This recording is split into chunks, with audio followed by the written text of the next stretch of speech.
Ngayong umaga po, ngayon, I'm gonna give you a sermon series about remember. Alam niyo po, sino dito mga estudyante, yung nag-board, di ba before na mag-board ka, magte-take ka ng board or mag-exam ka, midterm yan, finals, kailangan mong magre-review. Kaya ngayon, magre-review tayo. Kasi we tend to forget. Diba? We tend to forget. Kaya kailangan nagre-review tayo. Kasi yung brain natin, no, sometimes meron siyang, hindi, yung capacity niya ay hindi, consistent. Ay, yung brain natin hindi siya consistent. Kaya kailangan, ang attitude natin, lagi tayong magre-remember. Say, remember. So, I'm gonna give you 12 points. Pero, hindi yan, kasi baka naman salita ako ng salita dito, wala na kayo naintindihan. So, i-divide natin yan into 4 weeks.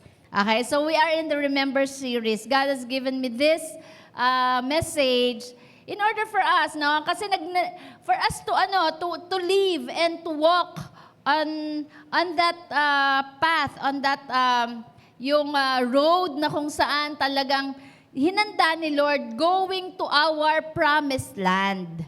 Amen. Going to the overflow. Kasi ang promised land is the land of flowing with milk and honey. Nakatulog ka ba, nak?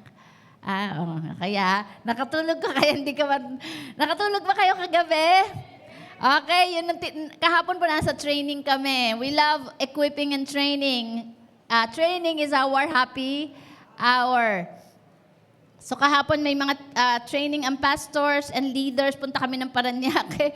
Ang mga taga-HO wala pang tulog, no? Kaya doon sila natulog. Sila naman by spirit, nandun sila, pero yung flesh nila talagang, ay nako. Anyway, hindi ko na talaga pinilit. In-explain ko na lang ng todo. Sabi ko, baka sabihin, mga taga-Jagiya, ano ba ito? Mga antukin. No? So anyway, andun po kami. So we need to take care of our body. Pag kailangan matulog. Huwag na kayong magbabad sa cellphone, di ba? Or sa social media. Amen. No, take care of our body, have enough sleep, good food, vegetable, juice, fruit juice. Ayan, meron. Ano yung ganda ng pasok no? Okay, juicer tayo dyan, juicer. And also, of course, soul and spirit. Etong pagpunta natin sa church, we hear the message, going to the cell group, we hear the word of God. That is our food for our soul. Amen. Yung ating prayer, ang ating devotion, it is our, hindi lang ine-enhance, pero inaano natin, strengthen natin yung ating spirit. Amen. Because only the Word of God gives life. Sabi niyo, gives life. Only the Word of God gives life to our spirit. Hindi mabibigyan ng buhay ang ating spirito kung tayo nakababad sa social media, sa inuman, no, sa mga makamundo, even yung mga music, worldly music, hindi na bibigyan ng buhay ang ating spirito. Amen? No? Kaya nga sabi, unless a man be born again, he cannot see the kingdom of God. And those who are born in the flesh are born in the flesh, but those who are born in the spirit are born in the spirit. Kaya tayo ngayon, we receive Jesus Christ as Lord and Savior, yung spirito natin na buhay. So, ang spirito natin, no, alive, pero kailangan yan, keep living, keep it alive by hearing and hearing and hearing and hearing and hearing the Word of God. Amen? No? Doon lang po talaga tayo magkakaroon ng victory. Kanina, dineclare natin, I'm gonna see a victory. I'm gonna see a victory, for the battle belongs to you, Lord. Alam niyo ba yung kanta na yon ay galing sa Bible. It is the Word of God. Sabi kasi sabi ng Bible, no, sabi niya, the battle belongs to The battle is mine. The victory is mine. The victory is mine when the battle is the Lord. Yung kinakanta po natin na yun ay Word of God. Amen. So it increases our faith. It gives life to our spirit and our soul. Na-establish po ang soul. Sabi niyo, establish. Na-stable yung soul. Kaya kailangan natin ng Word of God para stable ang emotion. No? Na kahit yan parang roller coaster. Ngayon, masaya ngayon, tapos malungkot. Diba? Nag-grieve. Tapos, diba? Rejoicing. Pero tayo, stable. Saan mo stable? Why our emotion is stable? Because of the Word of God. Kaya yung mga taong nag-operate by emotion, kailangan pa ng dagdag ng salita ng Diyos dyan. No? Kaya tayo nagbabasa ng Bible, hindi lang para to appear religious. Kaya tayo nagbabasa ng Bible kasi para maging stable tayo. No? In spirit, in truth, in our soul. Amen? Kaya nga pag-worship natin, hindi rin, of course, may kasamang emotion. We love Him, no? We rejoice. Pero we worship Him based on the truth. Sabihin niyo, truth. Ibig sabihin, yung katotohanan ng sinasabi natin, no? Sa Bible. Kaya pala yung yung mga inaawit natin sa worship team, hindi lahat din kailangan awitin. Kailangan din biblically, scripturally based. Amen? No? So, we are in the series of Remember. Magre-review tayo ngayon. Lalo na yung mga may edad dyan. Ibig sabihin, may edad, yung matagal na sa Panginoon. At para, kung meron ka mang pinagdadaanan, no, it will remind you of what God is in store for you. Amen. No, kailangan lang minsan natin mag-review eh. Okay. So remember, say remember. Remember is the spiritual discipline that keeps us close to God. Spiritual discipline. Pag-remember pala, spiritual discipline. No? Ang pag-remember ay spiritual discipline para lagi tayong malapit sa Diyos. Whatever the circumstances or situation that we may have. Because our situation varies, it changes, nagbabago-bago yan. Kunyari, no, nagre-rejoice ka, nakagraduate ka, nakapasa ka ng board, tapos after a season, iba na naman yan, challenge na naman, wala kang trabaho, di ba? Naghahanap ka ng trabaho, hindi ka matanggap, another season na naman yan, ibang na naman yan, baba na naman. Nung nakagraduate, mataas. Nung gahanap ng trabaho, biglang baba. You see, no? So, yung buhay natin, yung sitwasyon natin paiba-iba. Kaya kailangan ang buhay natin ay rooted. Say rooted. Rooted in the Word of God. Kasi nga, our circumstances changes. But the Word, His promises, our God never change. Kung anong sinabi ni Lord sa'yo, regardless of your situation, gagawin niya kung ano ang sinabi niya sa'yo. Kapag sinabi niya sa'yo, pagagalingin ka niya, pagagalingin ka niya. Pag sinabi niyang ililigtas ka niya, ililigtas ka niya. Pag sinabi niyang ibibless ka niya, ibibless ka niya. Pag sinabi niyang possess the land, you will possess the land. Amen. Pag sinabi niyang He will gonna save your family, then He will gonna save your family. Isa lang ang requirement ni Lord eh. The obedience. Pero in order for us to obey, we need to remember. Amen? Meron po story, hindi po ito joke. Ito ay, wala na ako maisip na joke eh. Pasensya, wala akong baon ngayon. Merong isang mama, naku, Happy Father's Day pala. Baka ikaw to, yung mga tatay. Palakpakan nga natin yung mga tatay. Yan, yung mga tatay na tagaluto, tagalaba, yan. Diba, tagahanap buhay. Palakpakan natin sila. Yan, sila ay yung mga tigasin. Tigasaing. Anyway, no, we salute all the fathers, lalo po yung mga tatay natin na sumusunod ng tapat sa Diyos. Amen? No? So, meron pong tatay, one day, may isang tatay, talagang rushing to work, na madali siya, may dala siyang kape, may phone sa kamay, may bag sa shoulder, at ang mind niya, sabi niya ganon, pupunta na ako sa meeting. Sabi niya, kailangan ko makarating sa meeting, nagmamadali ako. Tapos nung paglabas na ng bahay, nakalimutan niya yung susi ng kotse. Sino nang gano'n? Nasa labas ka na, nakalimutan mo yung susi ng kotse. No? So sabi niya, binalikan niya, bumalik siya sa bahay nila, hinanap sa table, wala, no? Hinanap dun sa kanyang bulsa, wala din. Hinanap sa kitchen, sa couch, sa room, sa bathroom, wala. So nagpanik na siya, sabi niya, nasa na yung susi? Sabi niya, nagmamadali pa naman ako, ito pa naman yung time na mag-meet ako, i-close ko na yung deal. So sobra siyang na-frustrate. Sabi niya, this is going to ruin my entire day. So, hanap siya. Ngayon, dumating yung to the rescue ang wife. Tapos, tumayo siya doon sa likuran ng pintuan nila. Kasi andun yung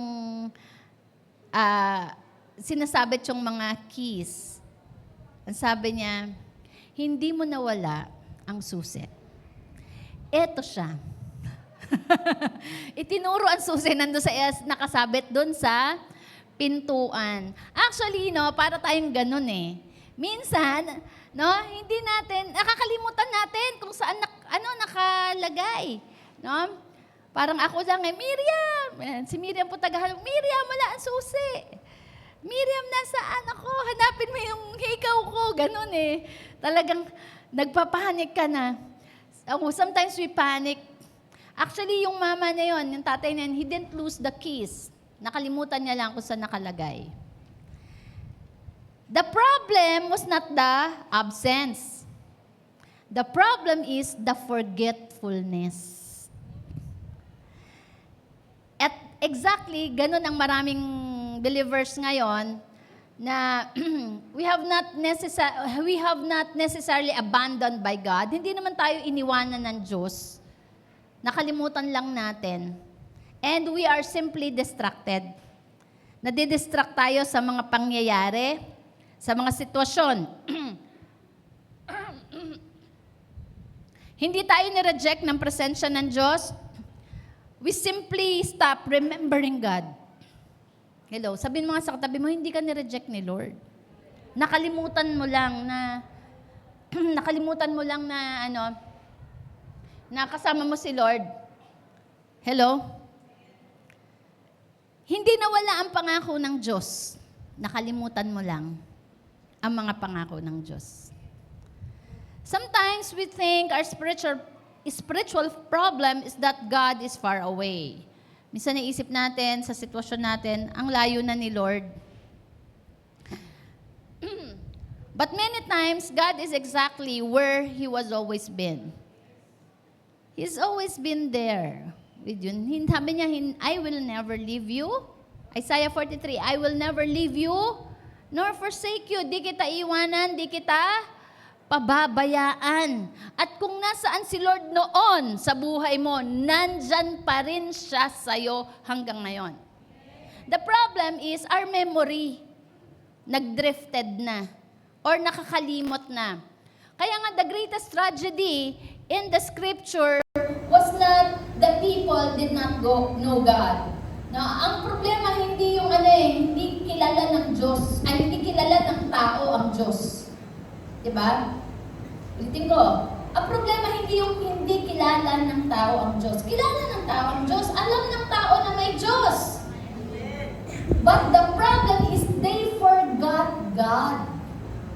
Ang problema is yung hindi alam, kilala si Lord eh. Ang problema ng kalimutan. Sabihin mo, ng kalimutan. Kaya may mga command si Lord eh. May mga commands na pag-Sabbath day kayo. One of the way to remember God. Going to the Sabbath day. Having a Sabbath day. Remembering God. Giving our offering, it is remembering God. Giving our tithes is remembering God. Making disciples is remembering God. In inviting the people, remembering God. Testifying is remembering God. Amen. Alam niyo po, ang Israel, that's the problem. Yun ang problema nila. Pagkatapos nilang ma-experience ang napakaraming himala, sino po dito nakaranas ng himala galing kay Lord? Ang Israel, ang dami nilang naranasang himala. 10 plagues. 10 ano yan, yung 10 plagues na nakita nila, na-testify nila sa Egypt. Pinabukas ang Red Sea, ang dagat, nakatawid sila. Binigyan sila ng mana, binigyan sila ng quail, bumukal ang tubig mula sa bato. Pero, nagko-complain pa rin. Every time na may challenge, every time nagugutom sila, every time na uuhaw sila. Because they forget. After entering the promised land, they forgot. Nakalimot pa rin nung nakapasok na ng promised land. Kaya ikaw huwag kang makakalimot pag nasa promised land ka na. Pag meron ka ng sariling lupa, meron ka ng sariling negosyo, may sarili ka ng pamilya, may anak ka na, huwag kang makakalimot. And whenever they forgot God, they slowly lost their identity. Every time po na makakalimot sila sa Diyos, nawawala ang kanilang identity. Do you know that our identity is based on God? Parang nandito sa nandito ako dito sa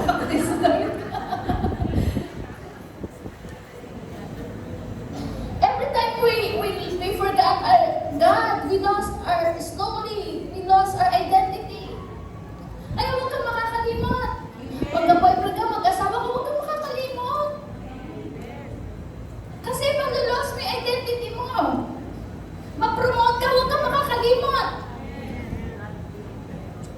Because any blessings na dumating sa buhay mo, anything that you receive from God, hindi yun ang magbibigay sa iyo ng identity. Makagraduate ka, mag-promote ka, magka-negosyo ka, magkabahay ka, magkakotse ka. That will not give you identity. That's the result of your identity in God. Kaya huwag mo kakalimutan si Lord. Because whatever you stop remembering will slowly lose its influence over your life. Ano man ang nakakalimutan mo, hindi mo na inaalala, slowly, sabi mo slowly. Hindi naman yung basta-basta agad mawawala. Kaya lang, pag nakalimutan mo na, mawawala ng influence niyan sa buhay mo. Kaya pag nakalimutan natin si Lord sa buhay natin, slowly, mawawala ang influence ni Lord sa buhay mo. Hindi dahil sa powerless siya. Pero tayo mismo, yung soul natin, na-detach. So when you stop remembering God's faithfulness, anxiety grows. Kapag nakalimutan na natin or tumigil na tayo sa pag-remember kay Lord, sa kanyang katapatan, nagkakaroon na tayo ng anxiety. Sino rito may anxiety? May worry. Maybe you need to go back and remember God. When you stop remembering God's promises, fear grows. Kapag nakalimutan na natin ang mga pangako ng Diyos, diba? Gusto na natin mag-quit, gusto na natin gumeba, anong maghahari sa atin? Fear. When you stop remembering God's goodness, God is God good? God is good? All the time. All the time? God is good. But when we stop remembering God's goodness, complaining grows. When you stop remembering God's presence, loneliness grows. Kapag nakalimutan na natin, ang presensya ng Diyos, omniscient siya, nandyan siya sa kahit saan, kasama natin siya, inaawit natin, kasama natin ang Diyos. Di ako malulungkot. Pero kapag nakalimutan natin ang presence ni Lord nandyan, ang loneliness mag-grow. Amen. Minsan i-complain natin or ibibisisisi natin sa iba kasi iniwanan niya ako, kasi iniwanan ako nito, hindi ako kinukumusta. At hindi yun ang primary na kailangan natin. Ang primary na kailangan natin is we remember God's presence. Amen. Yung alam mo yung pag nalulungkot, nakaganyan na sa'yo si Lord. Andito lang ako. Pansin mo, andito ako.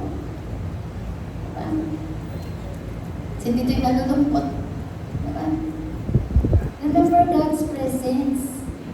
He never leave you nor forsake you. That is why, alam niyo po, that's why ito ang dahilan kung bakit repeated commands, most repeated commands in the Bible is not perform, it's not achieve, it's not succeed. Hindi niya sinabing perform, mag-achieve ka, mag-succeed ka. No, ang most repeated, paulit-ulit na command sa Bible is simply remember. Remember, say remember. Sabihin mo sa katabi mo, remember. Remember. Huwag kang makalimot. Alalahanin mo. Today, we will gonna discover that remembering is not merely an act of the mind. Remembering ay hindi lang yan sa utak. But remembering is an act of worship. Every time po pala nagre-remember tayo, nag-worship tayo kay Lord. Ang worship pala natin ay hindi lang yung pag kumakanta tayo, tumutugtog o sumasayaw. But every time that we remember God, we worship Him. When you say remember, it's not just yung nagre-review ka lang sa utak mo na, ay, naalala mo. No. Binabalikan mo anong ginawa ni Lord. Ano yung mga natanggap mo kay Lord? And alam nyo, every time that we do that, mapapasabi ka na lang ganito, Lord, thank you. Nag-worship ka kay God. Grateful ka. Kaya nga kahit na yung, ano man yung pinagdadaanan mo, remember God. Kaya masasabi mo na lang in the middle of your storm, in the middle of your crisis, magpapathank you ka eh.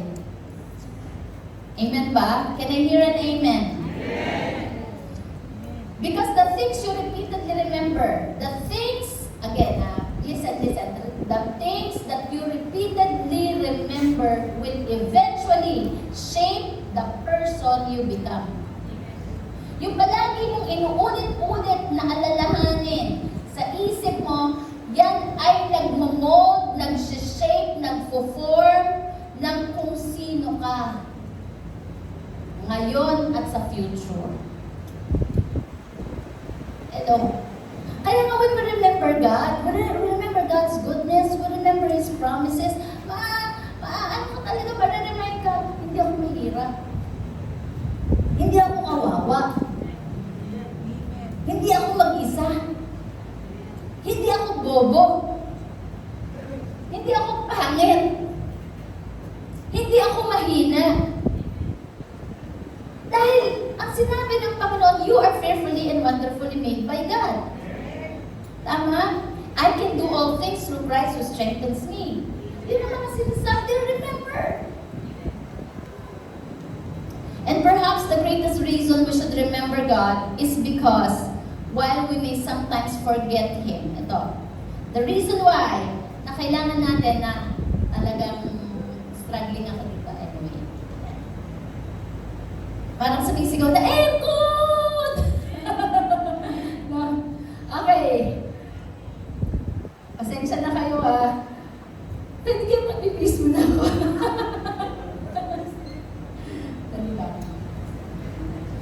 The greatest reason, ang greatest dahilan kung bakit kailangan alalahanin natin ng Diyos is sometimes, hindi lang dahil sa nakalimutan natin siya, but because He has never forgotten us. Never kang nakalimutan ni Lord. Sabihin mo nga sa katabi mo, never kang nakalimutan ni Lord. Never kang nakalimutan ni Lord. Never kang inabandona ni Lord. Sabi ng Bible, your father and mother will abandon you, but God never. He never forget you. Sabi pa nga ng Bible sa Isaiah, He write your name in the palm of His hands. Isinulat niya, ipinatato niya. Hindi ko naman sila po si Lord. Talagang ano talaga, inscripted yan. Sinulat niya ang iyong pangalan sa kanyang mga palad.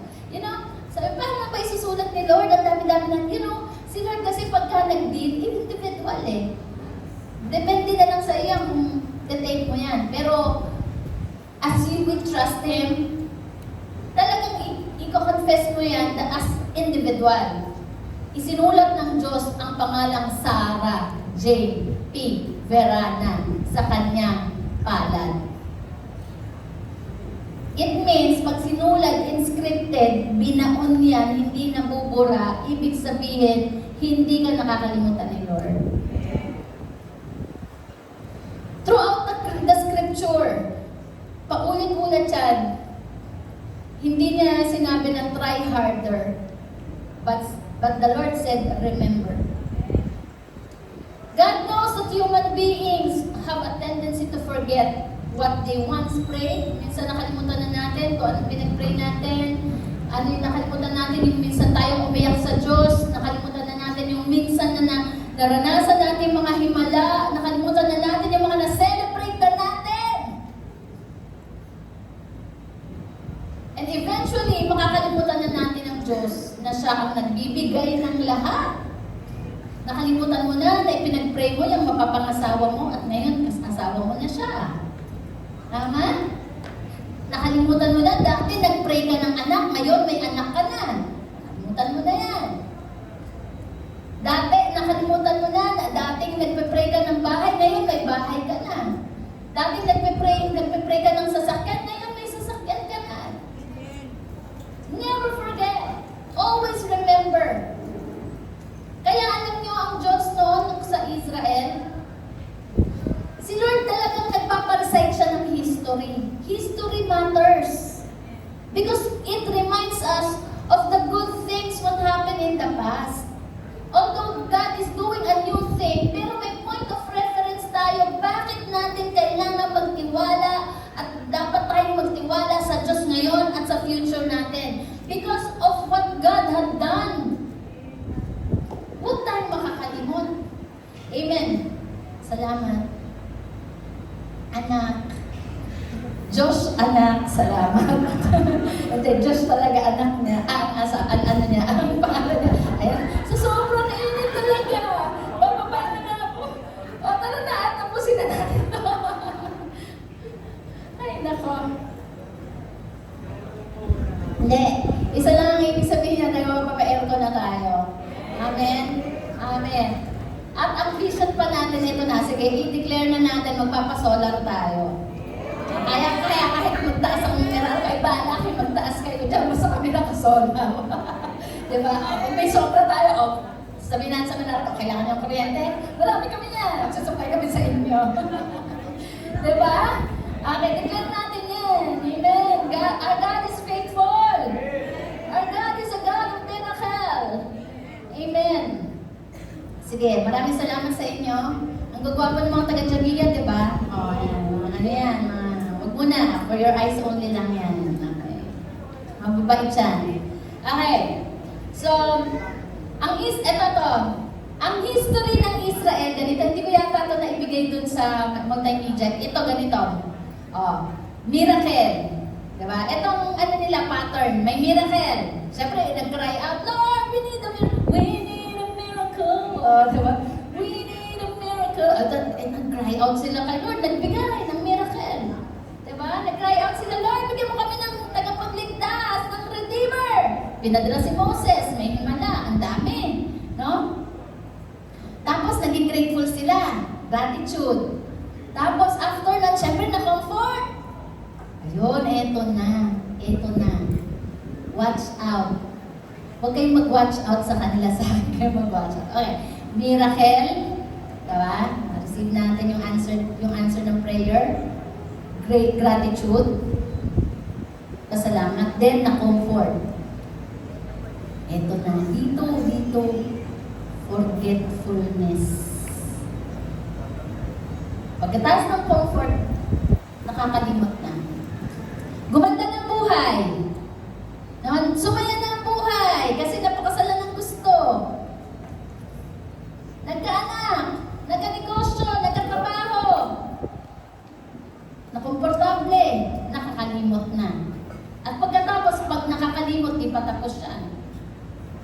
magko-compromise.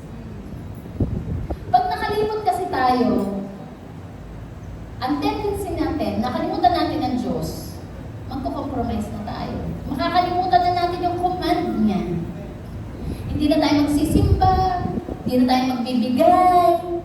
Tama, noon, Lord! Lord, bigyan mo kayo malam, magkatrabaho ako, magkanegosyo ako. Uy, nagkanegosyo. Oh, Lord, salamat. Oh, nagbigay. Oh? Pagkatapos, nakomportable na, gumanda na. Siyempre, habang nagbibigay, nakita ka ng Lord. Kaya lang, nakomportable, kakalimot.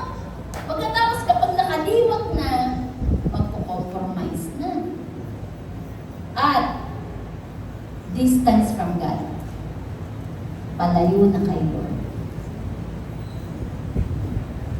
Hello? Nakuha po natin? Remembering is therefore not merely mental recollection. Ulitin ko, ang pag-alala o ang pag-remember ay hindi lang mental recollection. Yung sinasabi ko sa inyo ito, yan. Yung naalala mo lang, yung parang, sige, may ganun sa naalala mo yung mga nakaraan na magaganda, di ba? Hindi lang yun mental recollection, but it is spiritual practice. Sabihin nyo nga, spiritual practice. Spiritual practice. Remembering is a spiritual practice. It's a life. It is a spiritual practice that keeps our hearts aligned with God. Kaya nga yung life natin, kaya nga sabi ng Bible, love the Lord your God with all your heart, emotion, feelings, with all your soul, mental, decision, and emotion, with all your strength, with all your mind. Loving God is remembering God.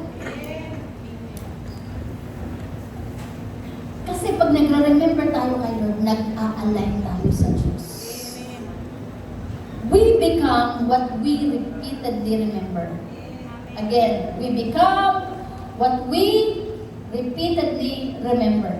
Kaya nga sabi niya sa mga Israelites, ito bilin niya, kahit sa atin po mga magulang. Listen. Mga young people, natutunan ko to when I was young people. Wala pa akong anak noon. Sabi ng Diyos sa mga Israelites, teach my command to your children. Kung kayang riyan na hanapin. Teach my command to your children. Put them on your doorpost, tie them on your neck, put them on your forehead.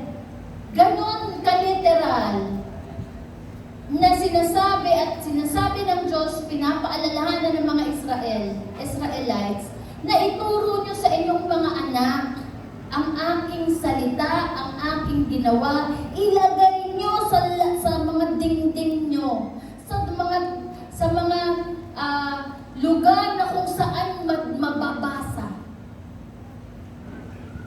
Hello?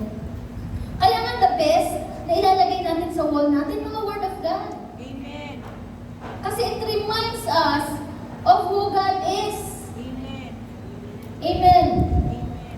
Number one, I'm gonna give you this today, 3 points. Remember God Himself. Don't love the gift more than the giver. Number one yan, utmost. Above all, mga anak, mga magulang,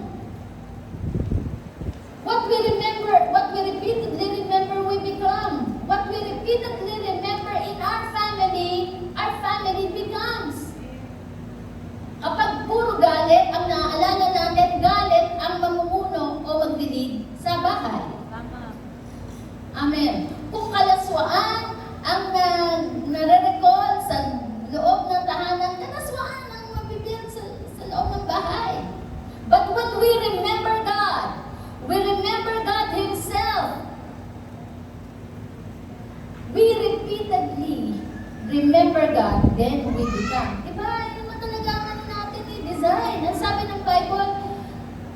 created man in His Image. image. You are righteous, you are holy, you are pure, you are powerful, you are wise, you are rich. Hindi ka miserable. Hindi ka kawawa. You are not dumb. You are not lazy. Remember God. Sabihin mo, kamukha ako ng tatay ko. Kamukha ako ng tatay ko na nasa langit. Ano sabi po sa Psalm 103 verse 2? Praise the Lord! Say, praise the Lord! Praise the Lord. Praise the Lord. The word praise the Lord is not it's not a religious term. Kasi minsan 'di ba nahiya tayo magsabi praise the Lord kasi minsan 'di ba pag tumagal sa yan na si praise the Lord. Diba? Nung araw po kami, pag persecute kami, yan na si praise the Lord. Praise the Lord. But you know, praise the Lord is not a religious term. It is an expression of your gratitude. Amen. Pag nanalo ka ang Hinebra, Hinebra, Hinebra. Diba? Yeba! Diba? Mga ganun Kasi masaya ka. Nanalo yung team mo. That's why, sabi ni David, praise the Lord, my soul. When you say soul, praise the Lord, inuutusan niya ang kanyang isip, inuutusan niya ang kanyang puso, regardless kung anong pinagdadaanan niya. Praise the Lord, oh my soul, mag-decide ka, purihin mo, gumigaw ka. I-contain mo, i-occupy mo ang isip at damdamin mo ng pasasalamat at papuri sa Diyos. And sabi niya, the next words are, do not forget all His benefits. Amen. The truth is, we have lots of benefits from God. Diba sa SSS, Pag-ibig, GSIS, diba, HMO natin, basic na lang, ano bang benefit ko dito? But you know, with God, we have lots of benefits. Amen. I always remember, number one talaga, how the Lord saved my family, how the Lord saved my father, how the Lord saved my mother. Dati lang iniiyak ko lang kay Lord dyan. Dati pinagpa-fasting ko lang kay Lord dyan. Dati pinag-confident ko lang kay Lord. Pero ngayon, secure na ang kanilang salvation. They are in heaven. Amen. And God is faithful. Pinakita niya talaga that they are saved. Pero ngayon, di pa titigil yan. May 6 na anak pa Iko-confident mo pa rin yan That's why, ang point of preference ko, siniligtas niya ang tatay ko, nanay ko, lola ko. Then, yung 6 children na binigay niya sa akin, He will save them as well. Do not forget all His benefits. Huwag mong kalimutan ano na yung mga tinanggap mo kay Lord. Review tayo. Ano na yung tinanggap mo kay Lord? Amen. Review. Huwag mo munang isipin kung anong kakainin mo mamaya. I-review mo muna ano yung mga na-receive mo na kay Lord. Forget not all His benefits, that this must not be just during Sunday. It must be a daily habit na nagdudual yung isip mo sa presensya ng Panginoon. Nagdudual ang memory mo sa presensya ng Diyos. Amen. Nakuha ba natin? Amen. One of the subtle, David did not begin by praising blessings. He began by praising God. Hindi niya pinuri yung anong na-receive niya. Yes, no, may 13-month pay, yes. Buti na lang, magpapili ako ng iPhone. Hindi ganun hindi ipagpapasabi, oh yes, may anak na ako, yes, salamat sa anak na to. Hindi, ang pinumpisa niya, magpasalamat ka sa Diyos. Amen. Sa Diyos. Kaya nga, glory, To God. glory, To God. glory. To God. The one subtle dangers of blessing is becoming attached to to the blessing while becoming detached from God. Ito ang danger, na naka-attach tayo sa blessing. Tapos, pero detached tayo kay Lord. No, it's a no. Baliktad, dapat naka-attach tayo kay God, naka-detach tayo sa blessing. Ulitin ko, mga kapatid. Matatanggal yung eyebrow. Naka-detach ka sa blessing. Kasi yung blessing, anytime na pwede mawala.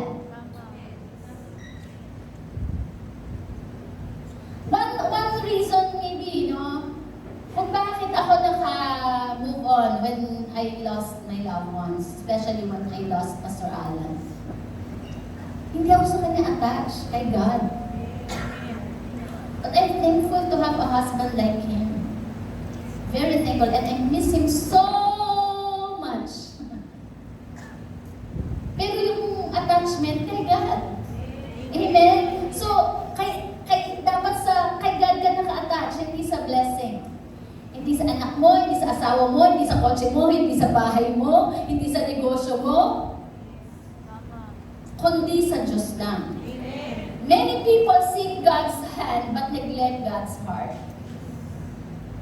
You know, when you ask for God's blessing, when you ask for God's provision, it should be aligned with God's heart. It means, hiningi mo yan kasi gusto mo, ang desire mo ay ma-fulfill kung ano ang nasa puso ng Diyos. Nagets ba natin? Ulitin natin. Nakayuko kayo eh. Kaya mo hinihingi ang isang bagay kasi gusto mo na yung bagay na yan o yung something na yan o someone na yan mag-a-align sa kung ano ang nasa puso ng Diyos. For example, nagpipray ka ng mapapangasawa mo. For someone, halimbawa dito sa church, di ba? Ay, Lord, Lord, I'm praying for him. Pero, kaya mo siya pinagpipray, hindi lang kasi gusto mo. Makinig pang single. Kasi gusto mo, that person, nakikita mo na siya ang makakasama mo mag-fulfill ng nasa puso ng Diyos. Nakikita mo siya na siya ang makakasama mo mag-fulfill ng purpose. Amen. Bonus na lang kung gwapo yan. Bonus na lang talaga yan kung mayaman yan. No? Yung gwapo, marami dito sa Tiaguilla. Yung mayaman, papayaman pa lang. Di ba? Amen ba, mga boys, mga men? Magsabi ng amen, papayaman ang mga taga-Tiaguilla, mga kalalakihan. Bonus na lang, buti na lang, di ba? Pag nagpa-disciple yan, sumunod kay Lord. Joke lang yan, pero pagka-akit mo yan, sa'yo na talaga yan. Amen? So there is a difference between loving God because He provides, loving God because He is God. Meron tanong dyan mahal mo ba ako dahil kailangan mo ako o kailangan mo ako dahil mahal mo ako? Alin doon? Huwag mo nang sagutin. Minsan parang nag-e-echo si Lord mahal mo ba ako dahil kailangan mo ako? O kailangan mo ako kasi mahal mo ako? God is not valuable because He gives things. Ang Diyos natin, hindi siya valuable kasi may pinibigay siya. Amen? Everything else is valuable because it comes from Him. Nagiging valuable yan kasi galing yan sa Diyos. Kaya yung mapapangasawa mo, valuable yan, huwag mo susuntukin. Huwag mong pupuntalin. Kasi valuable yan, galing yan sa Diyos tama? Ang anak mo, mahalin mo yan. Huwag mong pabayaan. Huwag mong i-provoke. Arugain mo yan. Why it is valuable? Because it comes from God. Amen. So nagiging valuable ang lahat ng bagay na tinatanggap natin kasi galing sa Kanya. So our relationship with God was never meant to be transactional. Yung parang kaya lang tayo, kasi may makukuha tayo. Diba?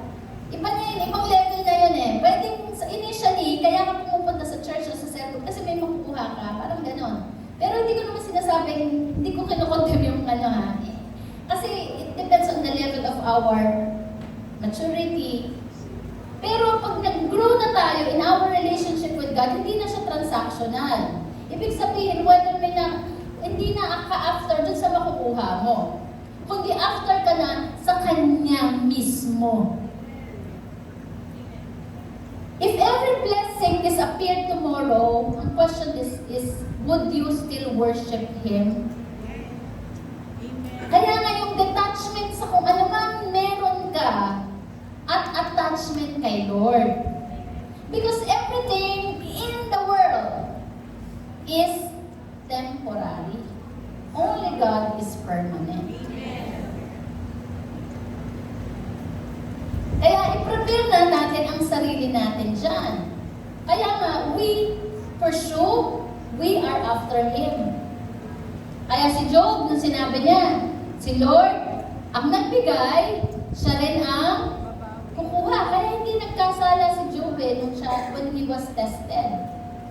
Because kahit na mawala pa ang lahat sa kanya, pati yung mga loved ones niya, di ba, anak na, yung mga servants niya, mga negosyo niya, talagang bumagsak, pati katawan niya, nagkasugat. Pero, nawala na yung health niya, pero ano, nagpuri siya sa Lord. Sabi niya, tinanganak akong hubad, babalik akong hubad, sa alikabok, purihin ng Diyos. Because his heart is not attached to anything or anyone else in this world. His heart is exclusively attached to God. Amen. Alam niyo ba, pag ang attachment natin kay Lord, solid, wala kang ikatatakot. Wala tayong katatakot. Hindi ka matatakot kung ano sabihin ng ibang tao. We will not be afraid of any opinion of other people. Hindi ka matatakot mawalan. Hindi ka matatakot na i-break ka. Hindi ka matatakot na, magkakaibig ka na, wala kang makasawa. Hindi ka matatakot na gano'n, hindi ka na na-threaten. Yung hindi ka natatakot na, pagka hindi ka pumasok ng Sunday, ipa-fire kita. No.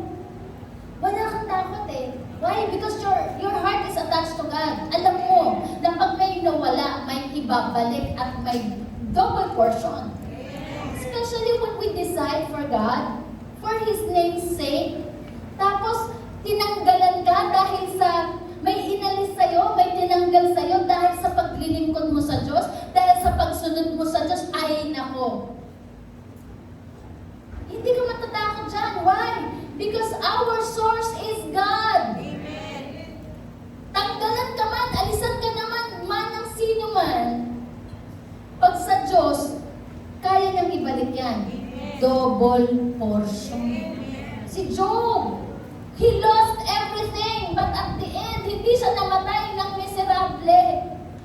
Nakita niya, sabi ng Bible, di ba? You will gonna see the goodness of God in the land of the living. Hindi siya namatay ng maraming sugat. Pinagaling siya ni Lord. At hindi lang yun. Lahat ng nawala sa kanya, dinoble. Dinoble ng Diyos at, take note of this, yung mga anak niya, di ba? Nagkaanak siya ulit. Mas magaganda. Sabi ko, ilan daw kaya si Job noon? Pero with God, nothing is impossible.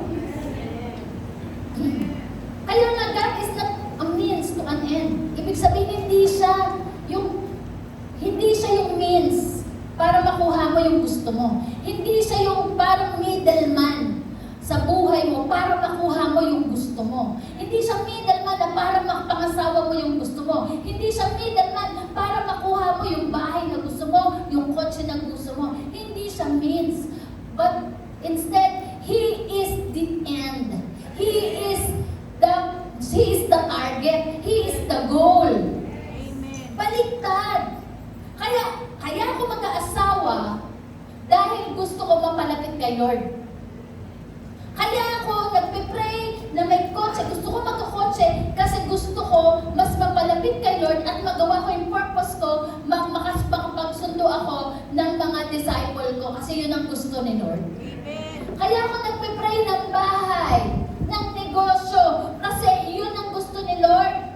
Itong bahay na to, itong negosyo na to, gagamitin ko ang income ko para i-fulfill yung purpose ni Lord. Si Lord ang end. Amen. Kaya may home office, hindi para yumaman. Of course, magiging millionaire naman talaga tayo. Amen? You want to be a millionaire. There is a home office. Siya ang means. Siya ang middleman para magawa natin yung purpose ni Lord. Amen. Nakaya natin. Kaya tignan nyo ngayon. Diba? Ang home office po natin, isa sa mga bunga, hindi na kayo nagtaka. Diba? Wow, saan tayo mga...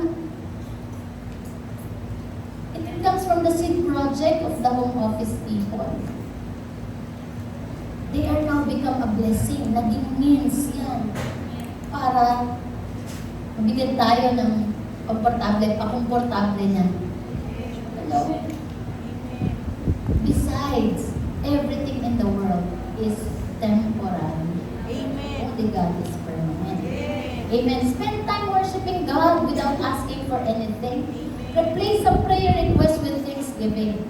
Hindi ko rin po sinasabi sa inyo na huwag kayong humingi. Sabi naman ng Diyos, ask and it shall be given to you. But you know, kaya nga si Lord laging, ang sinasabi niya, kaya nga ang standard ng buhay ay yung biblical because it is above the moral values of anything else. Kasi ang ginajudge talaga is our intention. It is our hearts. Amen? Kaya nga, yung puso natin na gusto nating i-please si Lord, yun yung level natin, and the church must go to that level. Amen? Na, alam niyo yung church must be maturing. Amen. Kaya nga nang nasa church, matured na. When you say matured, hindi na tayo yung we are after God because gusto nating makakuha. Pero dahil mabuti naman ang Diyos, He will provide.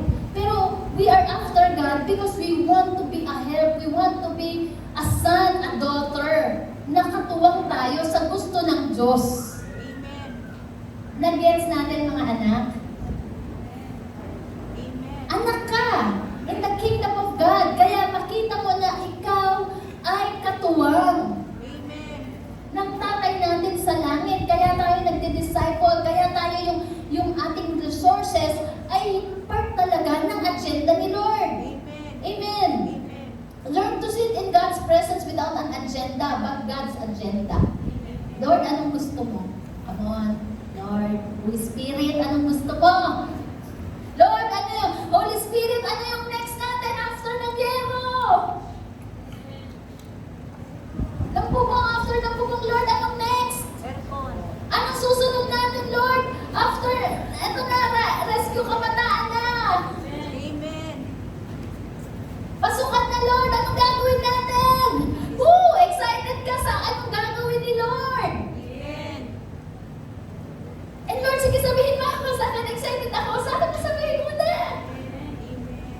And you know, when God has a plan, there is a provision. When there's a vision, there's a provision. Amen. And si Lord pa naman, pag nagbigay, hindi eksakto, overflowing. He will make sure na meron ka. Amen?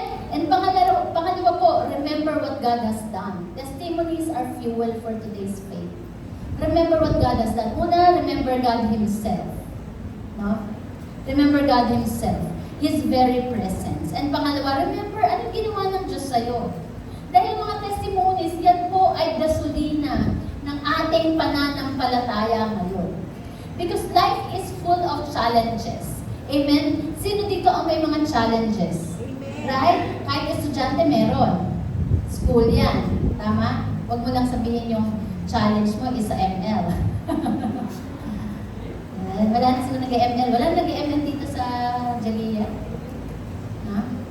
It's a waste of time. Tama. Remember what God has done. Dahil may mga challenges, mga magulang, may mga challenges tayo today, right? That might be ang finances, kung paano tayo magpapalaki ng anak sa negosyo. So, ibalikan natin kung anong ginawa ni Lord para ma-increase yung faith natin. Ano sabi sa Psalm 105 verse 5? Remember the wonders He has done, His miracles, and the judgment He pronounced. O the Bible says, pwede natin basahin, sabay-sabay. 1, 2, 3, go. Remember the wonders He has done, His miracles, and the judgments He pronounced. What He has done. Ayan ang masarap balikan yung kung ano ang ginawa ng Diyos.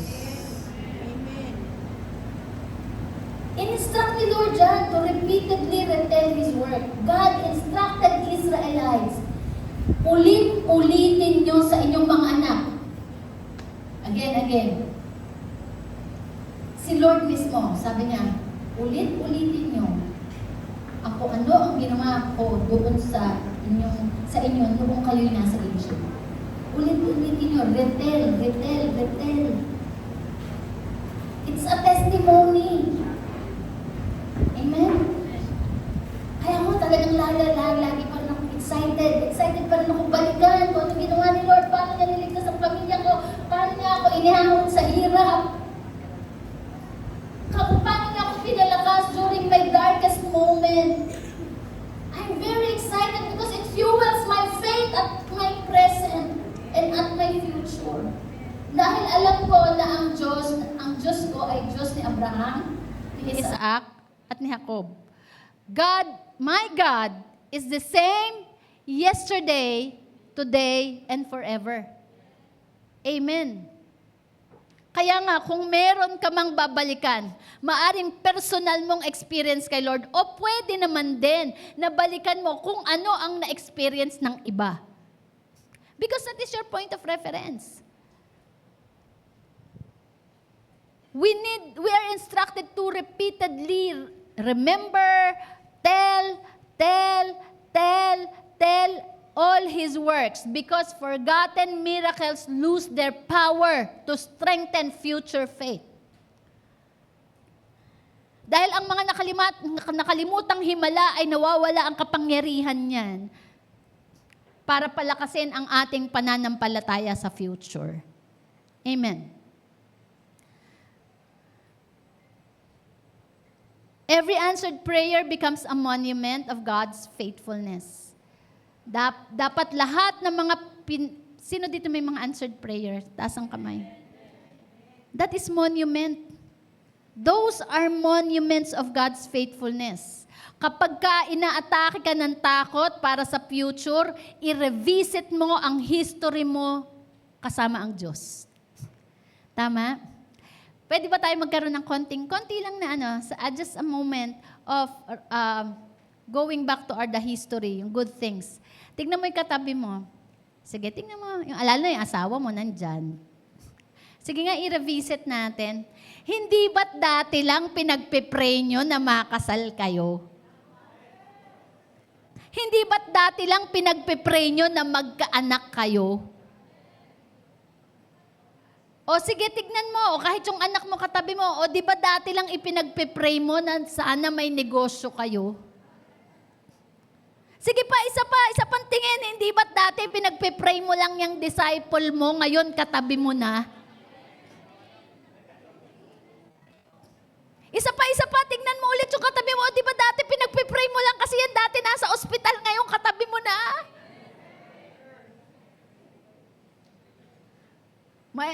Kulang ang oras natin para i-revisit natin ang ating history.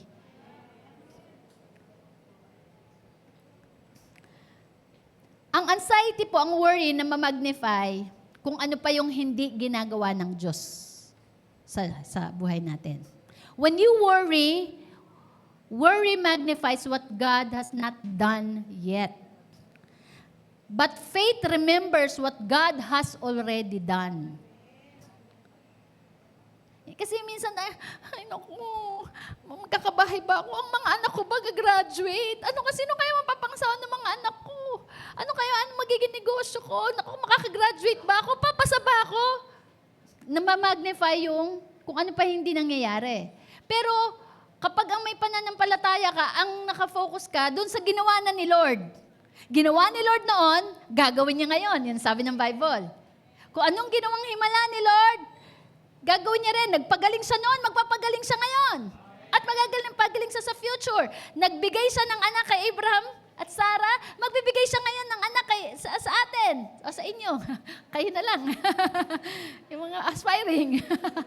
At even sa future. Amen. Nagbigay siya ng asawa kay Isaac. Magbibigay din siya ngayon? Hello? Nagbigay siya ng asawa kay Ruth, nagkaroon siya ng Boaz, magbibigay din siya ngayon. Nagbigay si Lord ng Rebecca, kay Isaac, magbibigay din siya ngayon at sa future. Hello?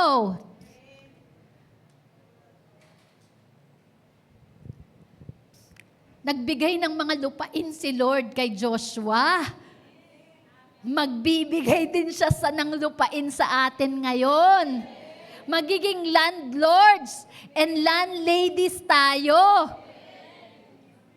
Sabi niya, take Numbers 33, verse 53. Occupy the land, for I have given it to you. Occupy the land. Just remember God. Remember God. Remember God. Kaya nga alam nyo, kahit yung mga pagbibigay po natin yan, those are testimonies. Hindi ka makakapagbigay kung hindi naging faithful si Lord sa'yo. Hindi mag-i-increase ang giving mo kung hindi nag-increase ng provision si Lord sa'yo. That's why our giving is our testimonies that God is faithful. Kaya kung hindi nag-i-increase ang giving natin, wala tayong testimony. We are not testifying that God is good and we are not telling, Lord, you are so good, you are so faithful. At tuwan-tuwa si Lord sa mga grateful. Tuwan-tuwa si Lord sa mga taong marunong mag-alala. Naku, grabe. Di ba sabi ni Jesus, di ba 10 yung pinagaling ko, bakit isa na lang bumalik? God is looking for someone, for the people na bumalik sa Kanya magpasalamat. Kalaban natin si Lord pagka nagbigay na para lang si Santa Claus na, sige, kalimutan na natin yan. No. We are created in His own image. He is generous. He is a generous God. Kaya ayaw niya mga anak niya makakalimutin at madamot at stingy. And besides, alam naman natin na si Lord mayaman. He owns everything. But the question is He own your heart? Sa pagbibigay kasi natin, doon makikita kung own ng Lord yung heart natin. Yes, He owns everything, the universe, the galaxy, everything. He owns everything. But the question is He owning your heart? Kaya si Lord talagang in-emphasize na yun, yung gratitude. Kanina po, kasi si Steph, tsaka si Iza, yung mga anak ko, tinuturoan talaga ng tithes and offering, ng pledges, ng mga, binabantayan ko din yung mga giving nila. Siyempre, mga tao din sila na kailangan disciple. No? Tapos yung anak ko po, every Sunday yan, umaakyat sa taas. Dahil si Steph po ang consistent talaga. Sabi niya, Mami, offering. Sabi ko, di ba tinuruan kita mag-tithes? Sabi ko, siyempre, dinidisciple mo pa. So, binigyan ko siya ng offering. Sabi ko, hati kayo dyan di binigay ko sa kanya. Tapos sabi niya bakit ba nag-o-offering? Ito lang kanina, sabi niya, bakit po ba nag-o-offering? Sabi ko, anak, nag-o-offer tayo kay Lord kasi we are grateful. Thankful tayo kay Lord. Kaya tayo nag-o-offering. Kasi inaalala natin siya na meron siyang mga ibinigay sa atin. Okay. Sige. Okay. Then, alis na siya. You know, when we give, when we offer, we remember God.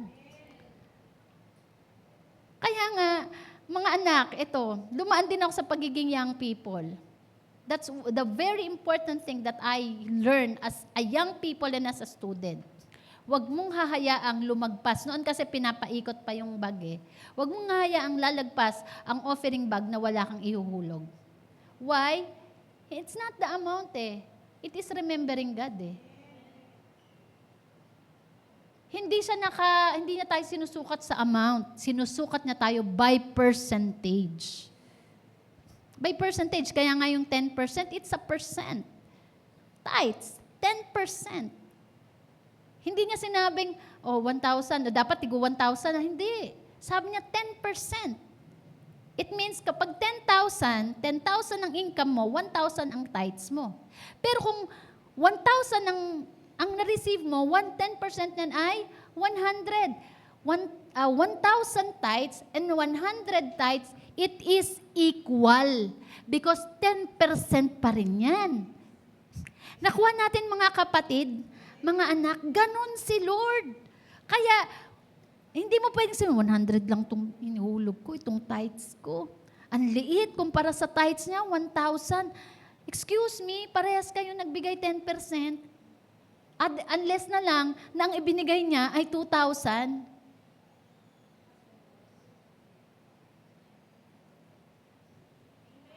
Tinuturo ko sa inyo, walang ibang paraan para tayo i-prosper ni Lord, but through our obedience and faithfulness. That is remembering. Amen? David defeated Goliath because he remembered the lion and the bear. Tama? Paano niya napatamba sa Goliath?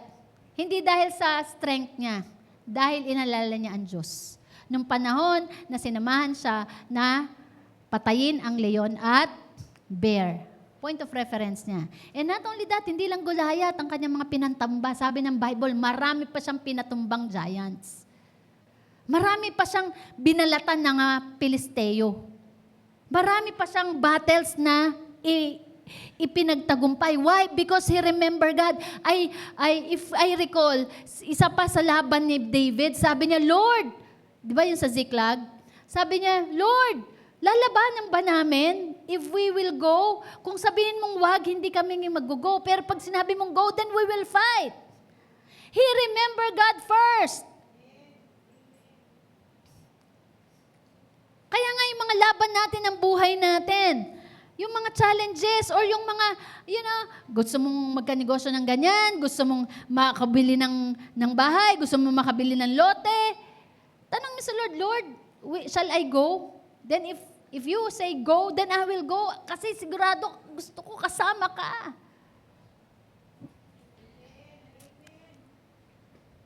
Past victories become confidence for present battles.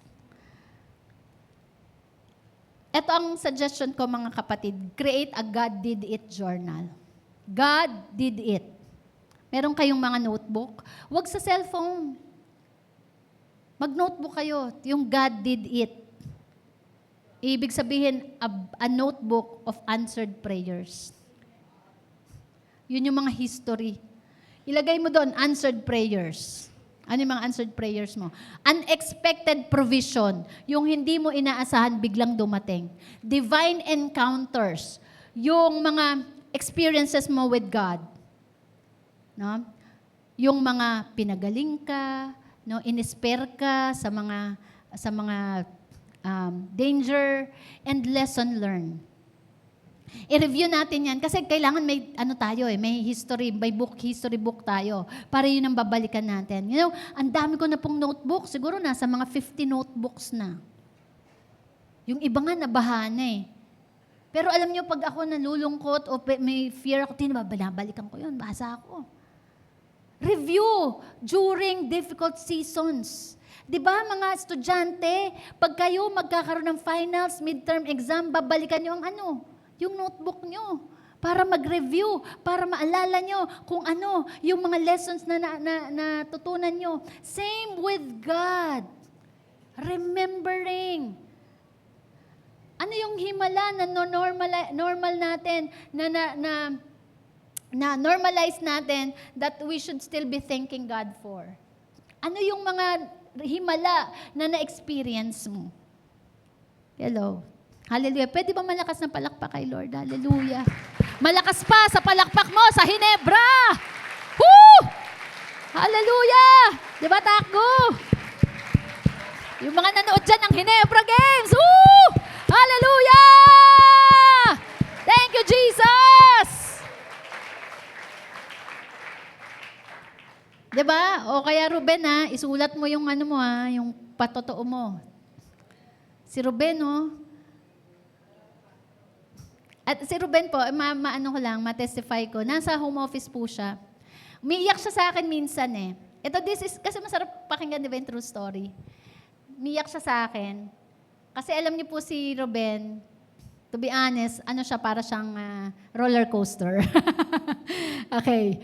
So, minsan pumunta siya sa akin, umiiyak siya, nagsusorry siya, ganyan-ganyan. Tapos, may mga failures, may mga na-fail siya na hindi niya nabigay, ganyan-ganyan.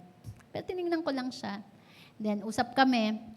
Tapos, nung last time na nag siya, sabi niya, Pastora, ito po yung kinatatago-tago ko. Tapos, sinid niya. Tapos, after yan, nag-usap kami, siya ng mga plans niya. Then, nag-pray kami. And etong huli, nag-update po siya. Sabi niya, nag-go po yung tutor niya. You know, the miracle is this, no? Yung tutor niya, yung parents ng tutor niya, binayaran siya for 2 months advance. Tuwan-tuwa. Yan lang ba?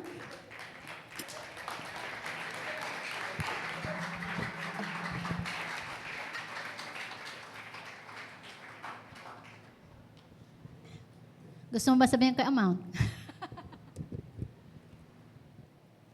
Yung hindi siya usual na tinatanggap ng isang estudyante. Yun, sabi ko, hindi ako yun eh. Sabi ko, Lord, you are amazing. You are amazing. Kahit estudyante, may manifestations. And not only that, hindi lang yan mga kapatid, mga anak. 7 digits. 8 digits. He owns everything. He owns the galaxy. He owns the universe. From the richness of His abounding glory.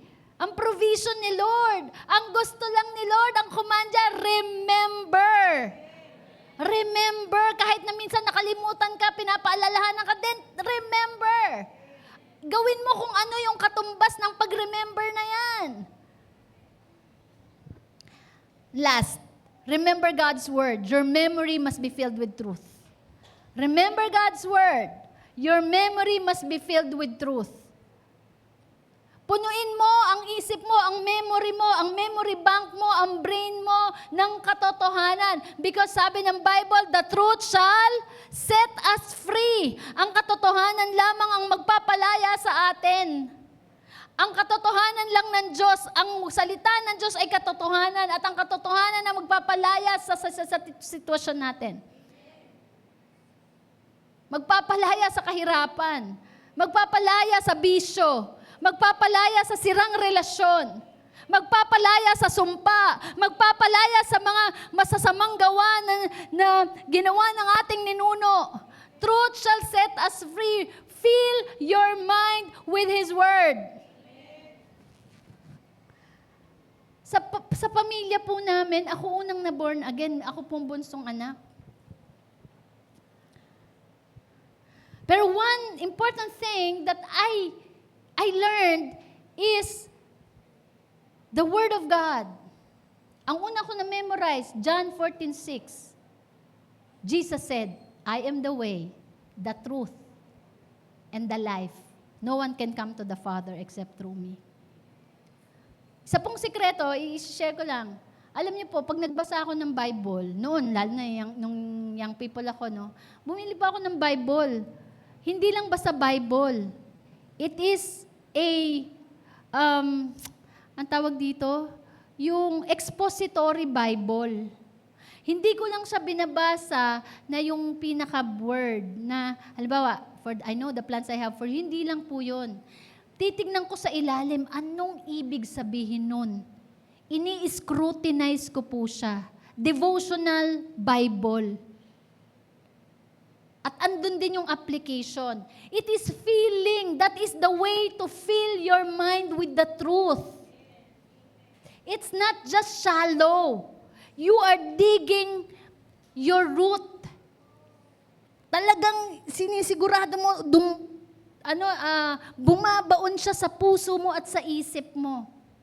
Because what you remember, what is in your mind, influence us.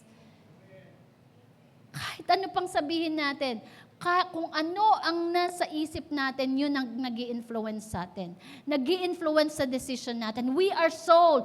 Our soul are made of mind, emotion, and volition or decision. Ang mind and feelings natin, pero yung mind, sabi, be transformed by the renewing of your mind. Mind, mind, mind. Kaya ang mind natin, yan ang battleground ng demonyo. Yan ang dinidisturb niya, yan ang dinidistract niya, kasi dyan nagsisimula sa mind.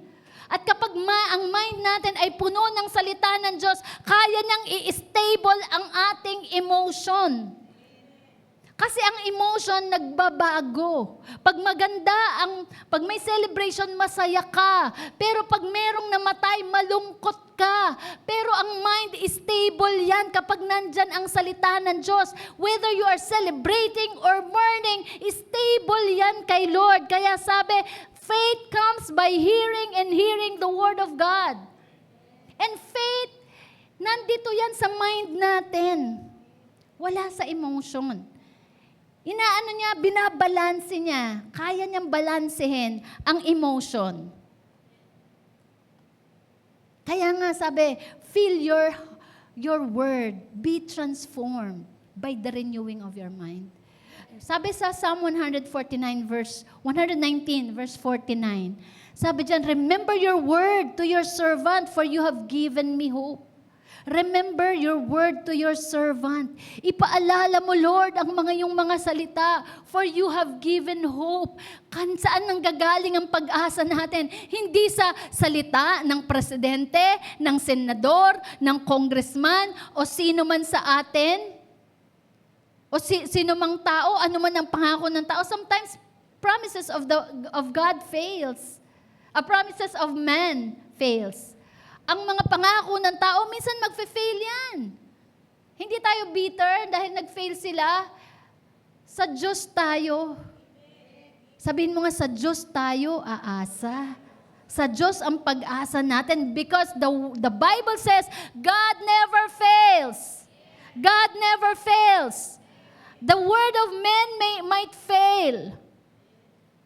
Katulad ngayon, may mga issue ngayon, di ba? Parang, kagabi bago po ako matulog, nare-remember ko na naman yung issue sa Senado, and I'm truly broken because magkakaroon ng issue yung isa sa, kapananampalataya na. Sabi ko, whether it is true or not, sabi ko, Lord, yung heart namin is stable sa'yo, yung heart namin, yung faith namin is stable sa'yo. Because people might fail. But God never fails. Hindi porket nag-fail yung tao o yung kapananampalataya, leader mo, pastor mo nag-fail, hindi ka aalis, hindi ka mawawala, hindi ka magwawala. Dahil ang stability ng ating puso nakadepende kay Lord. Amen. The world constantly feeds us information, but God wants to fill us with revelation. Ulitin ko po, andyan ba yon? God wants to fill us with revelation. The world will fill us with so many informations. Sa Reels, sa TikTok, sa anumang mga social media. Pero walang katulad ang revelation ng Lord. And revelation only comes from the Word of God if you meditate it. And that revelation is very powerful. It is because it is life. Kahapon po, and dinideclare ko talaga that every one of us will have Jagiyans. We will occupy the land. You will have your own land. Mangarap kayo, magkaroon ka ng vision, galing kay Lord dyan, occupy the land. Nakita niyo na ba yun? Numbers 33? Occupy the land. Possess it because I have given it to you, the Lord says. Occupy the land and settle in it because I am giving it to you. You will no longer be renting. You will have your own land. You will be a landlord. Hindi ka sa uupa na, o magkakaroon ka ng pag-aari na sarili mo, magiging landlord ka. Ikaw ang magpapaupa, hindi na ikaw ang uupa. That is revelation. Revelation is yung rema, particularly it is for you. Ini-impart ko yan sa mga taga-Tiagiya. Amen? And confirm, kahapon, bago nag-ending ang prayer ng pastor, sabi niya, every piece of ground that we walk, that ground is for our possession. Amen. Hallelujah. Whatever occupies our mind eventually influences our lives. What occupies your mind? Bago ma-occupy ang land, ano ang nag-occupy sa mind mo?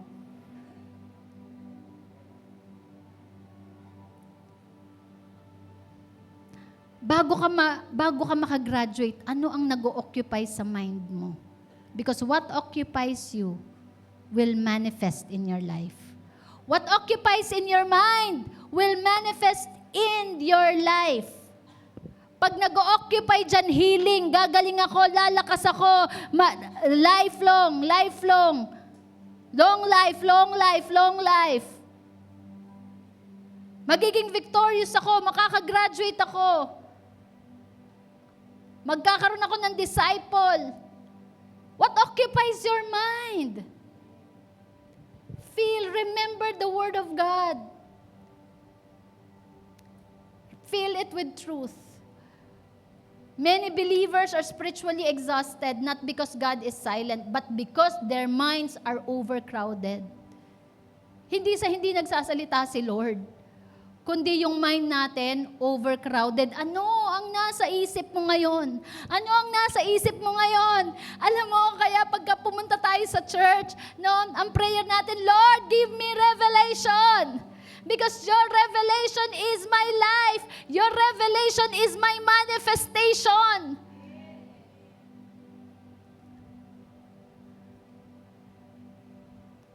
You cannot remember God's promises if you rarely encounter them. Kaya kailangan meron tayong daily encounter. Sabihin nyo nga, daily encounter. Daily encounter. Daily encounter. Daily encounter. Daily encounter. Daily encounter. Mga kapatid, one thing that I want to encourage din sa bawat isa sa atin. We prioritize, we love, we pursue, we seek God's revelation. We meditate on it.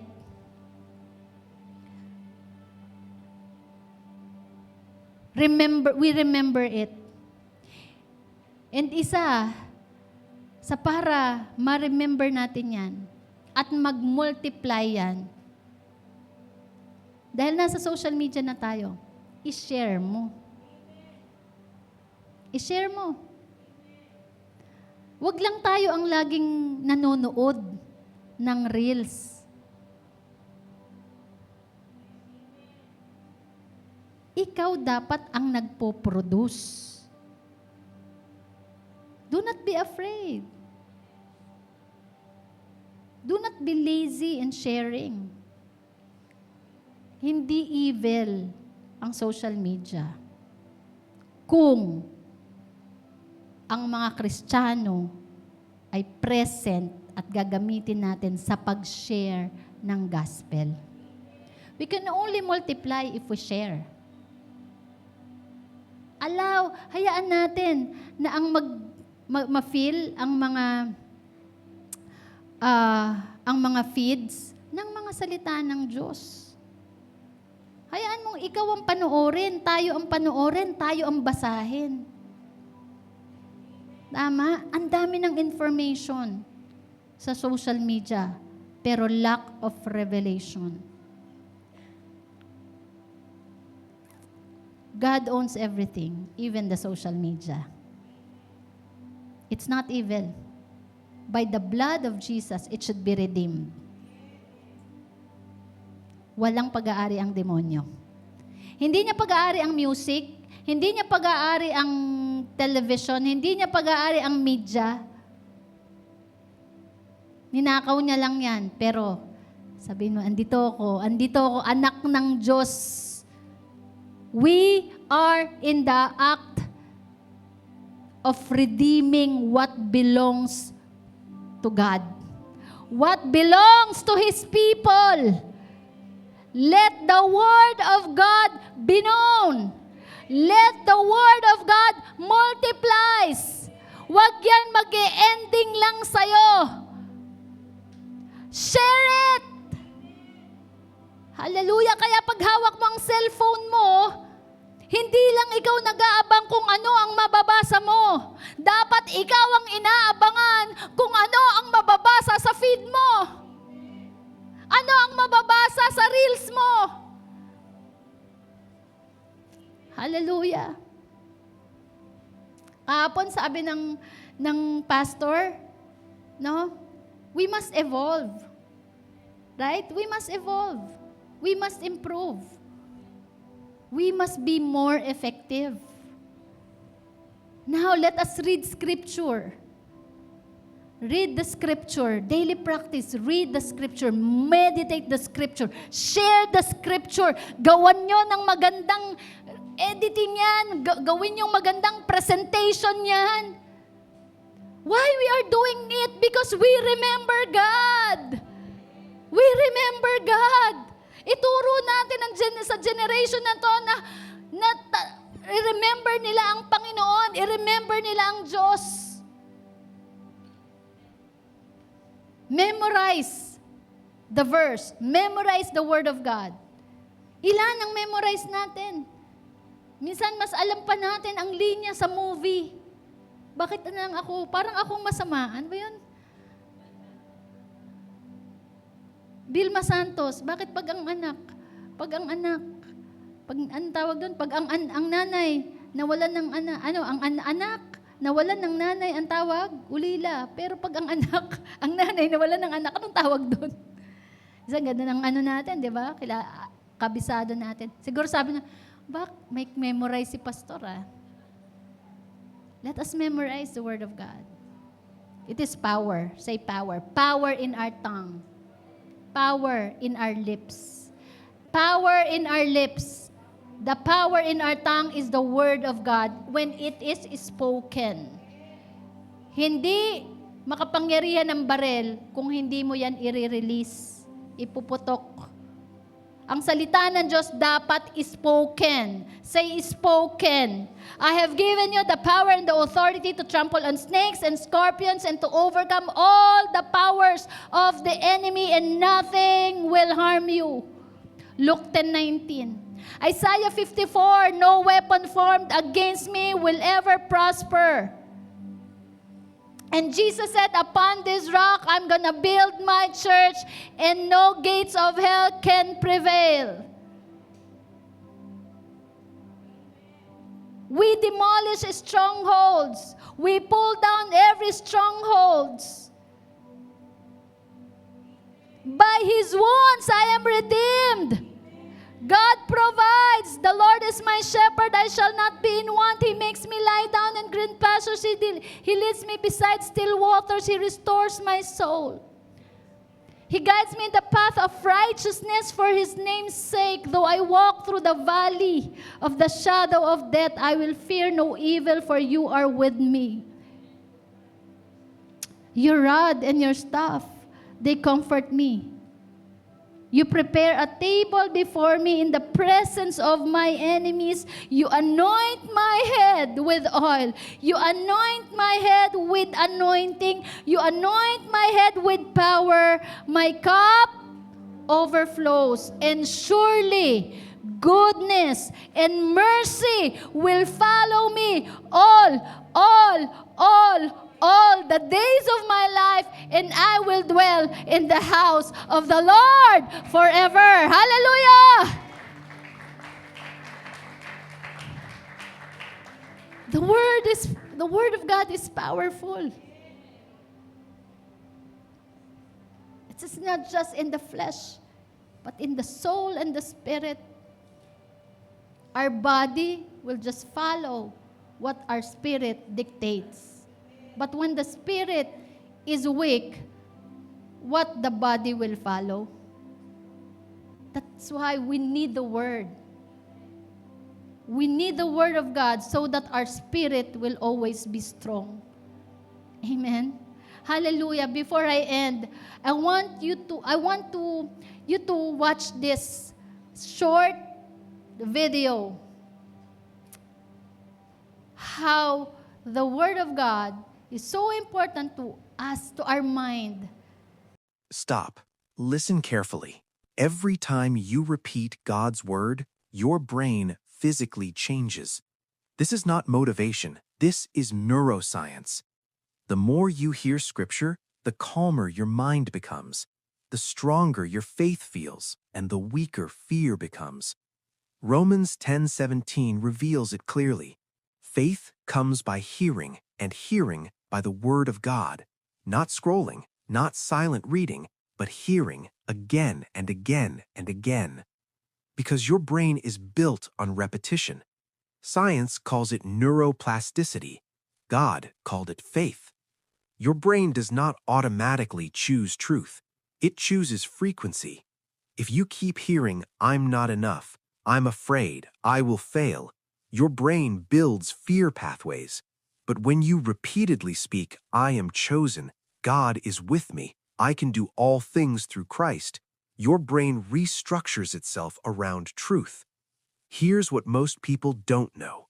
When you hear God's word out loud, your emotional center activates, your memory activates, your belief system activates.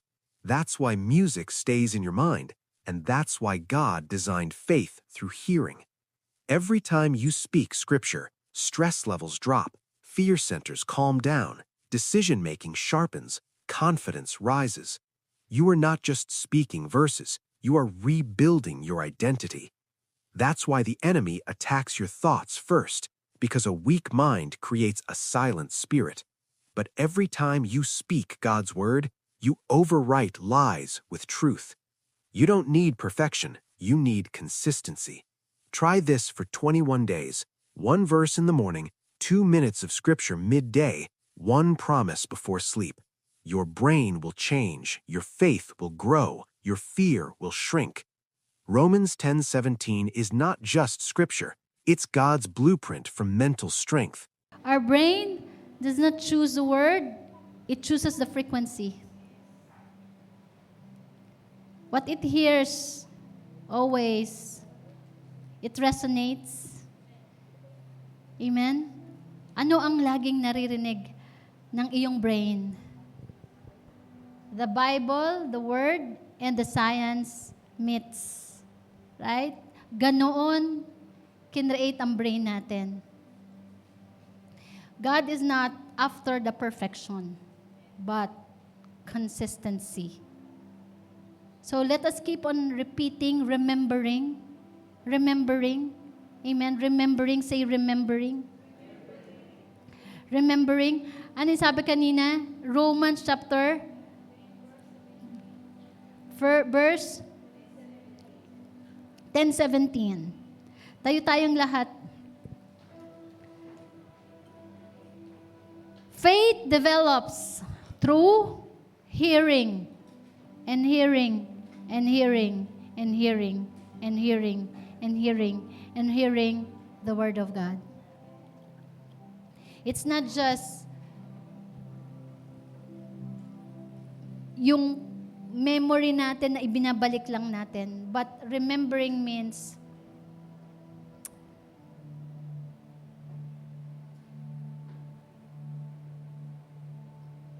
our situation, our decision, our mind, our emotion depends on what the Word is telling us and who God is. Amen. Remember God. Kaya ngayon, kung meron man tayong pinagdadaanan ngayon, mga challenges sa buhay natin, remember God. What the Word of God is telling you today. Amen. Remember God. Kung ngayon successful ka na, remember God. Remembering God also humbles us. Remembering God humbles us. It will keep you to the ground. Amen. Hallelujah. Hallelujah. Thank you, Jesus. Thank you, Lord.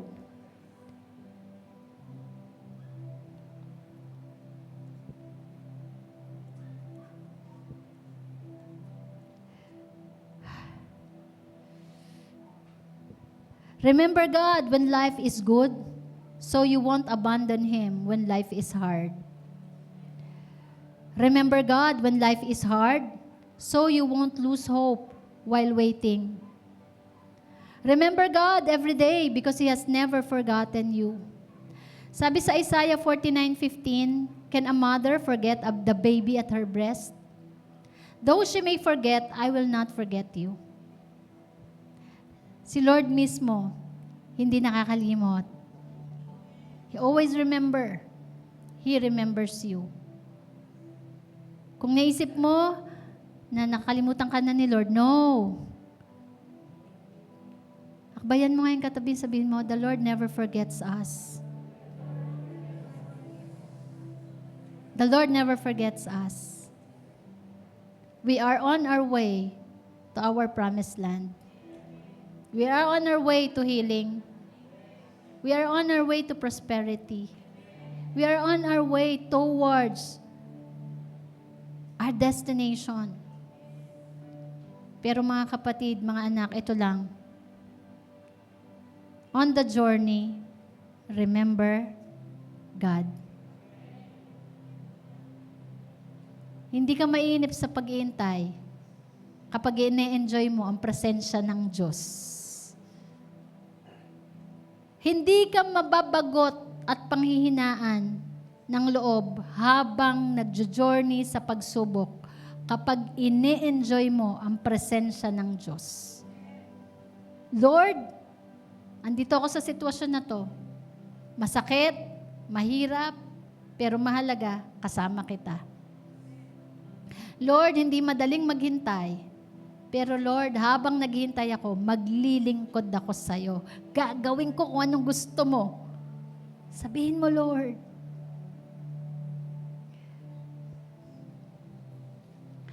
When our pursuit is God, and when we enjoy His presence, we will never get bored. Isa sa kalaban natin yung boredom. Our greatest security is this: we may sometimes forget God, but God never forget His children. People forget many things, but God never forget faithful hearts. Diba? He remembered Noah in the flood. He remembered Hannah in her barrenness. He remembered Joseph in prison. He remembered Israel in bondage. And the Hebrew said that He will never forget your labor of love. Si Lord mismo hindi nakakalimot. That's why, sa buhay natin, let us never forget. Remember, let that brain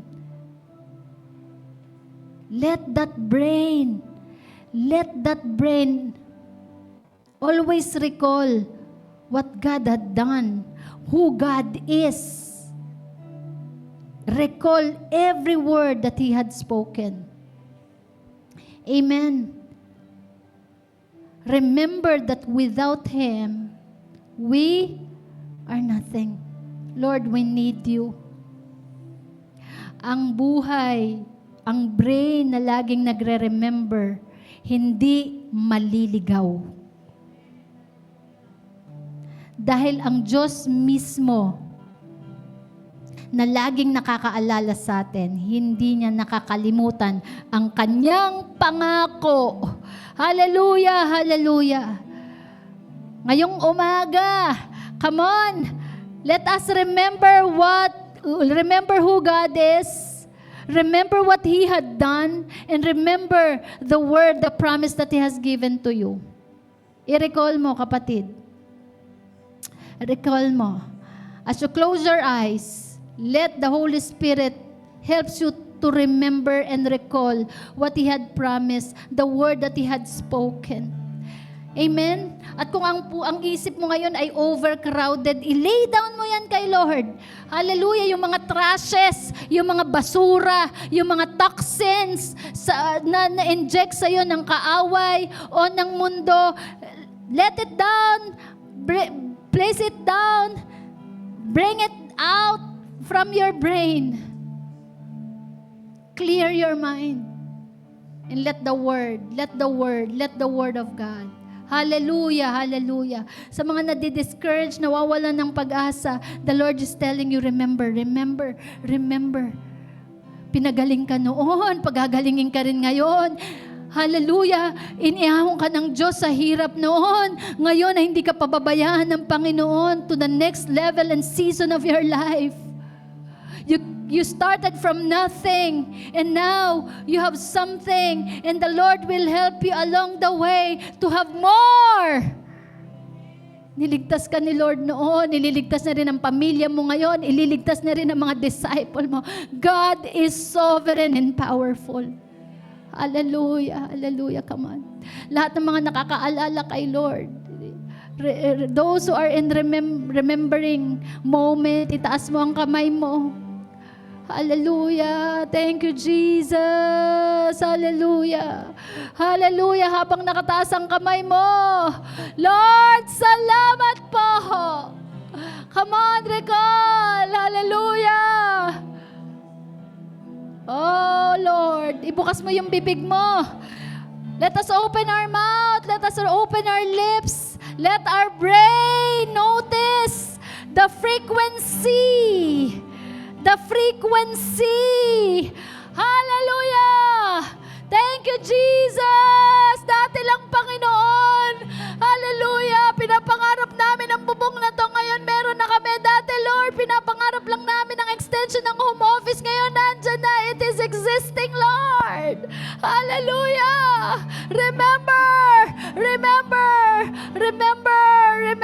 Hallelujah. Thank you, Jesus. Come on, may lalakas pa po. Come on, hayaan mo na ang sounds ng voice mo ang mag-resonate sa brain mo. Yes, Lord.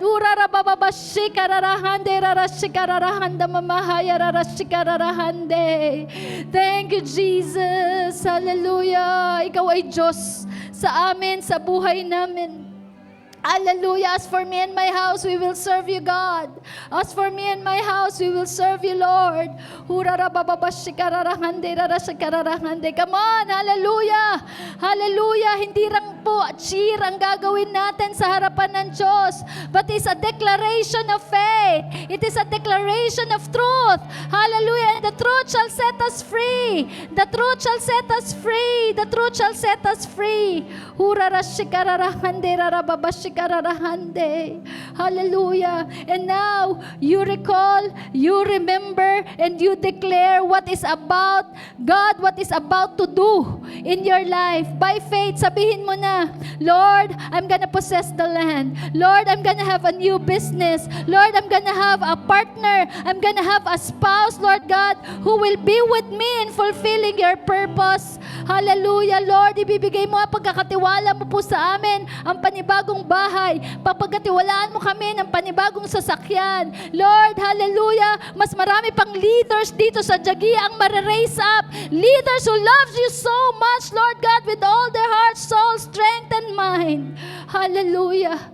Lord, marami pang daughter church. Marami pang daughter church. Marami pang daughter church. Lord, 12 and more across the country, across the nations, Lord. Maraming pastor, Panginoon, ang magdededicate ng kanilang buhay. Ibibigay nila ang kanilang buhay. Lord, they will dare to believe, Lord God, that they are called. They will dare to believe, Lord God, they are sent, Lord, across this nation. Lord, marami pa kaming mareraise na mga missionary, Panginoon, dito sa Jagi. Hallelujah. Lord, thank you, Jesus. Marami pang mga kabataan na mabibigyan ng pangarap, makakapag-aral. Lord, hindi hadlang ang kanilang kahirapan para sila makapag-aral at makapagtapos. Because our God is the God who provides. marami pang relasyon na mabubuo. Maaayos na pamilya. Amen? Hallelujah. Mga kapatid, ang declaration po natin na hindi nakabase sa lakas o sa kung ano, kung sino tayo. Ang declaration natin ay nakabase sa kung sino ang Diyos. Because God remember His own promises. Hindi nakakalimot ang Diyos sa kanyang pangako. Amen. Hallelujah, hallelujah. Sige po, malakas na palakpak sa Panginoon. Praise! Thank you, Jesus! Thank you, Lord. Come on. Hallelujah. Lahat ng may mga pasasalamat, isigaw mo ang pasasalamat mo kay Lord. Huwag kang mahiya. Sabi ni David, diba? Praise the Lord, oh my soul, and do not forget all His benefits. Yung soul mo, isigaw mo. Lord, salamat! Sige, sumigaw ka. Ang pagsigaw mo ng pasasalamat ay hindi base sa iyong perfection o sino ka, kung sino ang Diyos. Lord, salamat! Hallelujah! And this time, sige, isigaw mo, ano yung paparating, yung future. Hallelujah! Sabihin mo, Lord, salamat sa mapapangasawa ko. Oh, di ba? Pwede ba sabay-sabay tayo? Lord, salamat sa 12 disciples. Lord, salamat sa 144 disciples. Lord, salamat sa church lot and building. Lord, salamat sa panibagong sasakyan.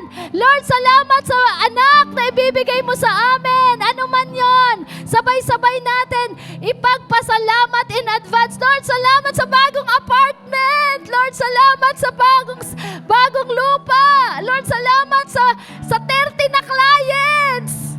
Hallelujah! Amen! Hallelujah! Let your brain notice the frequency. Hallelujah! Sabay-sabay natin sabihin, kahit madami pa yan, 10 pa yan, basta isigaw mo at the count of 3. 1, 2, 3. Lord, salamat, Panginoon! Hallelujah! As for me and my house, we will serve the Lord. Lord, ang aking mga anak ay maglilingkod sa'yo. Hallelujah! Salamat, Panginoon, sa lupa. Salamat sa apartment. Salamat sa negosyo. Salamat, Panginoon, sa church lot and building. Hallelujah! Come on, isigaw mo ang iyong pananampalataya. Hallelujah! The truth shall set you free. The truth shall set you free. The truth shall set you free. Hallelujah! At ang mga taong malaya, nakakapaglingkod sa Diyos. Hallelujah! Hallelujah! Hallelujah! Sabi ni Lord, next year, may anak ka na. Hallelujah! Next year. Sabi niya, di ba? Kay Abraham, oy, sa mga may asawa to, ha? Hallelujah! Particularly, yun ang na-receive ko. No? Yun sa mga single, mag-asawa muna kayo. Pero yun ang na-receive ko. Hindi ko na-receive yung bukas. Next year, may asawa ka na. Pero ito, sabi, next year, pagbalik mo dito, may asawa ka, may anak ka na. May anak ka na. Amen? Hallelujah! Sige, malakas na palakas sa Panginoon. Hoo-hoo-hoo!